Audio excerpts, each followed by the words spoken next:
BMW 530e iPerformance 2017 Review 7. The compromises of adding a plug-in hybrid drivetrain to the 5 Series make the new 530e iPerformance tough to recommend. What is it? Breaking news, BMW ditches 50-50 weight distribution. Okay, a slightly tabloidian embellishment. That long-standing philosophy is still true for most of its models, but not the new 530e iPerformance plug-in hybrid. With a 182 bhp 2.0-liter 4-cylinder petrol engine up front, a 111 bhp electric motor sitting in the bell housing where you'd normally find a torque converter for the 8-speed automatic gearbox, a 9.2 kWh battery pack under the rear seats that can be charged in less than 3 hours, and a 46-liter fuel tank over the rear axle. That particular engineering idea was clearly too much. The weight distribution has ended up at 47% front, 53% rear instead. Still, with the standard G35 series being such a beautifully balanced machine, what difference will a slightly weightier bottom make? What's it like? Performance, both the green and the grunt kind, appear solid. Claimed CO2 emissions are as little as 46 grams/km, while combined fuel economy is 141.2 miles per gallon. Yet, as anyone with a cursory knowledge of hybrids will tell you, you'll be catching ferries before you achieve those figures in the real world. Perhaps more representative, then, are the claimed 0 to 62 miles per hour sprint time of 6.2 seconds and 146 miles per hour top speed, or 87 miles per hour on electric power alone. Incidentally, due to system losses, that's from a combined power output of 249 bhp. Is the 530e the ultimate combination of performance and parsimony, then? No, not really. Start off in all-electric Max-E drive mode and it's a magnificently quiet car, but its modest performance is best suited for crossing town rather than country. The claimed 31-mile range disappears alarmingly quickly at motorway speeds, too. Switch to Auto-E drive mode and the petrol engine kicks in when required.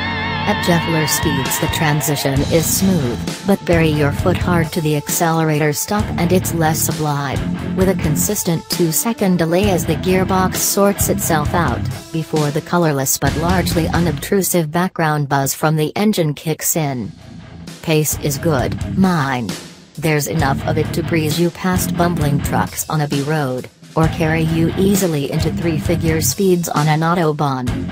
On turn-in, there's more body lean than you'd get in the lighter, conventionally powered models, but despite the uneven axle mass, there's still a decent balance. The 530e pushes on at the front a little sooner than expected, but then our car was shod with less grey winter tires. The steering is the biggest disappointment.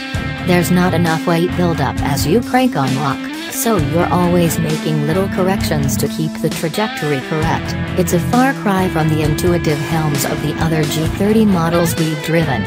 So is the mild thudding over ruts in the road and the fidget at high speeds, even with adaptive dampers fitted. Again, this may have been down to the tires, but equally, it could be the stiffer springs used to counter the heavy battery. Meanwhile, the regenerative braking delivers a less progressive middle pedal, making it trickier to come to a smooth stop. There's more to dent the 530e's credibility next to a 530d as well. The boot, which is a good-sized 530 liters in the diesel, or the petrols, for that matter, is smaller, because the repositioned fuel tank eats into the space. Now 410 liters overall in the 530e, it's the restricted height that will make it less capable when it comes to fitting bulkier items, such as a large suitcase. Should I buy one? Should you go for a 530e over a 530d, then? If you're a company car driver or the majority of your journeys are short and through town, maybe, you'll be able to utilize the electric motor effectively, so fueling it will cost next to nothing. But for everyone else, the compromises are too great for too little, we'd have matched our average of just under 40 miles per gallon in a 530D just as easily. While the 530D is the work of genius, the 530E feels like a work in progress. It needs its rough edges smoothing off. The big question is that possible, or must we accept hybrids as a flawed stopgap until a better solution can be found? Well, one company insider admitted as much, hinting that BMW still hasn't buried its hydrogen fuel cell project for that very reason. Interesting times, then, and an interesting car, but from this experience, the 530e is not a compelling one. BMW 530e iPerformance SE. Location, Germany. On sale, May. Price, £43,985, less £2,500 government grant. Engine, 4 cells, 1998cc, turbo, petrol, plus electric motor. Power, 249 bhp, combined.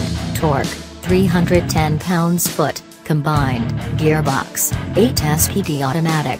Curb weight, 1,845 kilograms. Top speed, 146 miles per hour, 0 to 62 miles per hour, 6.2 seconds. Economy, 141.2 miles per gallon, combined. CO2/tax band, 46 grams/km, 9%. Rivals, Mercedes-Benz E350e, Volvo S90 T8, due this year.